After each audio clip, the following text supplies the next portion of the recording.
Your dog finally got what it deserved, Janet said over the phone, her voice full of satisfaction. Now my cats can visit without that monster bothering them. I gripped the steering wheel tightly, speeding to the emergency vet. My heart pounded as I thought of Max, my 3-year-old German Shepherd. He had collapsed after breakfast, the same meal my mother-in-law, Janet, had prepared that morning. "What'd you do to Max?" I asked, my voice shaking with anger. "Oh, just a little something to calm him down," she said casually. "They'll be fine. Maybe next time you'll train your dog properly."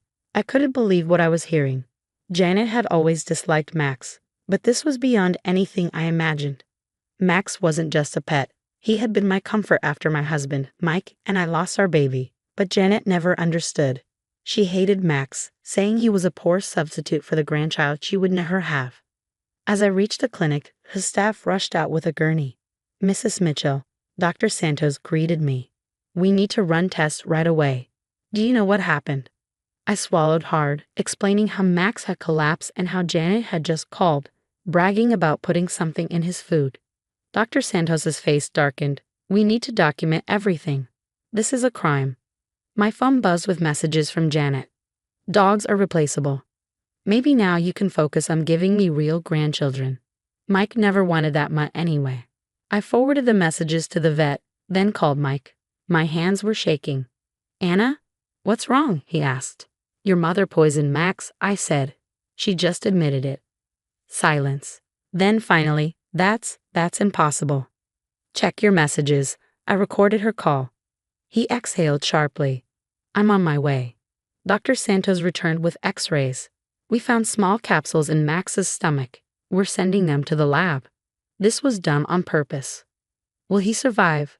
I asked, my voice breaking. "We caught it early, thanks to you." "But Anna," she leaned in, "this isn't just about Max.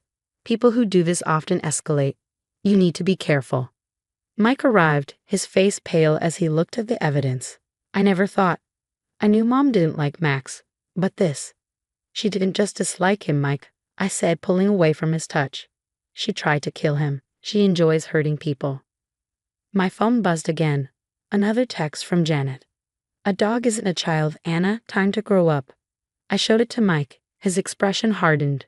"The police will want to talk to her," I said. He nodded. "Good. It's time someone stopped her." Janet thought she could get away with it, but she had no idea this was just the beginning. The next few days passed in a blur of police reports, veterinary updates, and increasingly unhinged messages from Janet. Mike had moved us into a hotel temporarily, worried his mother might try something else while Max recovered at the animal hospital. "The lab results are back," Dr. Santos said during our morning update call. "We found a combination of prescription medications in those capsules. Some were pet medications, but others," she paused significantly, "others were human prescription drugs. Very specific ones." I sat up straighter. "What does that mean?" "It means your mother-in-law didn't just use random poison. These were carefully selected medications, some of which require special authorization to obtain. We've shared the findings with the police, and they're particularly interested in how she accessed these drugs." The implications hit me like a truck.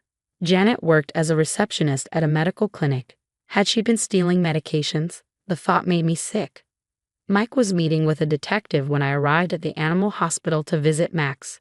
My normally energetic shepherd was still weak, but his tail wagged when he saw me. Dr. Santos had said he was lucky. If I hadn't noticed his symptoms so quickly, the outcome could have been devastating. "Mrs. Mitchell," Detective Parker greeted me, his notebook open. "We've made some interesting discoveries. Your mother-in-law's employer has been very cooperative." Mike looked up, his face grim. "They've been missing medications for months, Anna. Small amounts, nothing obvious. But when they checked the logs against the lab results." Janet had access to everything found in Max's system, Detective Parker confirmed. "We've obtained security footage showing her accessing the medication storage area outside of normal business hours." I stroked Max's head, feeling him lean into my touch. "So this wasn't just about hurting Max?" "No," the detective replied. "This appears to be part of a larger pattern. We found evidence of other potential incidents. Your mother-in-law may have been experimenting with these medications for some time. Mike buried his face in his hands. I can't believe this. All those times she offered to help with Max's anxiety, saying she had special supplements. You didn't know, I said softly, though part of me wanted to scream. I told you so. I'd always refused Janet's offers to treat Max, trusting my instincts when she seemed too eager to medicate him. Detective Parker cleared his throat. We'll need to investigate other possible victims. Were there any other pets in the family who experienced unexpected health issues? Mike's head snapped up. My sister's cat died 6 months ago. Mom said she found it having seizures and tried to help, but his voice trailed off as the implications sank in. We'll need to speak with your sister, the detective said, making notes, and anyone else who might have had pets become ill after contact with your mother. Just then, my phone buzzed with a new message from Janet. I hear Max survived. Pity. But there are always accidents waiting to happen. Better watch him carefully. I wordlessly showed the message to Detective Parker, who immediately began typing on his phone. That's a direct threat. We're bringing her in for questioning now. As if on cue, we heard a commotion in the clinic's reception area. Janet's voice carried clearly. I'm here to check on my granddog. How dare you try to keep me away? Mike moved to block the door while Detective Parker stepped out. I held Max close, feeling him tremble as Janet's voice grew louder. This is ridiculous. I was trying to help. That dog is a menace. He needed to be dealt with. Anna's turned him against me, just like she turned Mike against me. The detective's voice was calm but firm. Mrs. Harrison, you're under arrest for animal cruelty, theft of prescription medications, and making criminal threats. You have the right to remain silent. This is absurd, Mike. Tell them. Tell them how that dog ruined everything. Tell them how Anna chose a dog over giving me grandchildren. Mike stepped into the hallway, his voice stronger than I'd ever heard it. The only thing ruining this family is you, Mom. And it stops now. I heard Janet's outraged scream, followed by the sound of handcuffs clicking into place. Detective Parker's partner led her away, still shouting accusations and threats. Dr. Santos entered a few minutes later, looking shaken but determined. Well, that was dramatic. But I have good news. Max's latest tests show significant improvement. We should be able to send him home in a few days, with some precautions, of course. Mike returned to the room, his face a mix of relief and grief. Anna, I don't know what to say. All these years, I didn't want to see what was right in front of me. Mom wasn't just difficult or overprotective. She was dangerous. I reached for his hand, and this time I didn't pull away when he took it. We're going to need to make some changes, I said quietly. Real changes, not just temporary ones. He nodded, reaching out to pat Max with his free hand. I know, and I'm ready. No more excuses, no more trying to keep the peace. Mom needs help, professional help, and we need to protect our family. I looked at our dog, still weak but fighting to recover, and thought about how close we'd come to losing him. Janet's action hadn't just threatened Max.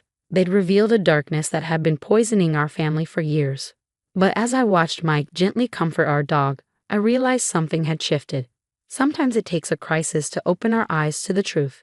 Janet's attempt to destroy what she saw as a threat had instead destroyed her own power over our family.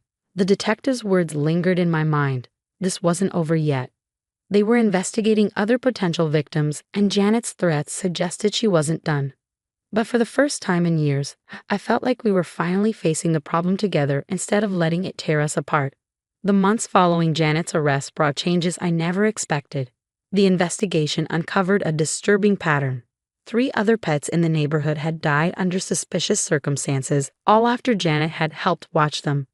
Mike's sister Amy was devastated to learn her cat's death wasn't an accident, but her testimony proved crucial in building the case against their mother.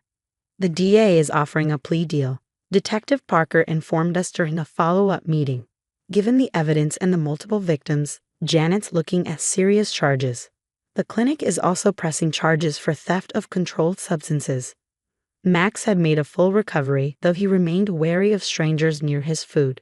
We'd installed security cameras around the house and implemented strict protocols about who could access our home. The experience had left its mark on all of us.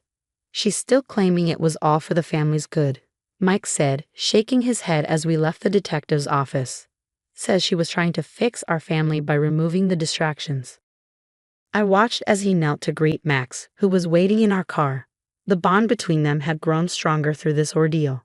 Mike had finally seen his mother's true nature, and with that recognition came a determination to protect what really mattered. The court date arrived on a crisp autumn morning. Janet sat at the defendant's table, looking smaller somehow without her usual air of superiority. When she turned to look at us, I expected to see anger or blame in her eyes. Instead, I saw something that chilled me more: calculation. Before the court accepts this plea, the judge began. Does the defendant wish to make a statement? Janet stood, her hands clasped demurely in front of her. I only wanted what was best for my family, she said, her voice trembling perfectly. My son and daughter-in-law were so focused on that dog, treating it like a child. I thought if the dog wasn't around. You thought poisoning multiple animals would somehow fix your family? The judge interrupted, his tone sharp. The court has evidence of at least 4 victims, Mrs. Harrison. This wasn't a moment of weakness. This was a calculated pattern of cruelty. The sentence came down harder than we expected.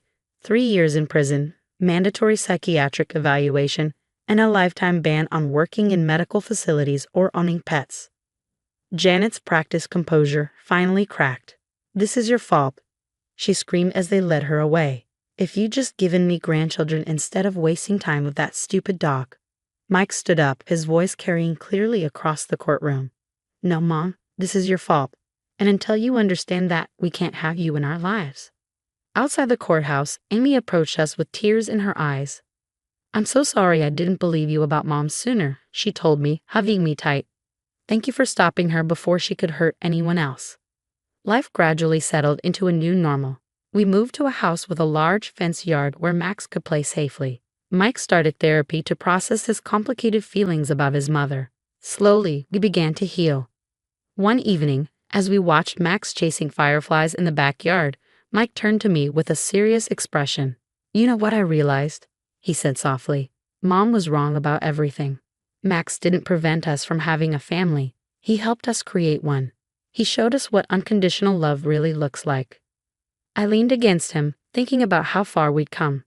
He also showed us how to recognize when someone doesn't have our best interests at heart, I added. Janet still writes sometimes, always with the same manipulative undertones. Her latest letter claimed she's found God in prison and wants to reconcile. We file each letter with our lawyer, maintaining the paper trail while keeping our distance. Max continues to thrive, his protective instincts now channeled into gentle care of our newest family member, a baby girl who arrived last spring. He keeps a watchful eye on her, just as he did for us when we needed him most. The security cameras remain, and we're still careful about who we trust with our family's care. Some might call it paranoid, but we learned the hard way that sometimes the biggest threats come from those who claim to love us most. Yesterday, I found Mike in the nursery, watching as Max lay protectively by the baby's crib. You know, he said quietly, I used to think Mom was right about what a family should look like. But now I understand. Family isn't about meeting someone else's expectations. It's about protecting the ones you love, whether they walk on 2 legs or 4. Looking at them, my husband, our dog who survived poisoning to become a guardian, and our daughter sleeping peacefully, I knew he was right. Janet had tried to destroy what she couldn't control, but instead she only made us stronger. Our family wasn't what she wanted, but it was exactly what we needed. Sometimes the worst betrayals lead us to our best decisions. Janet's attempt to fix our family had failed, but in its place, we'd built something genuine, something strong. And this time, we knew how to protect it.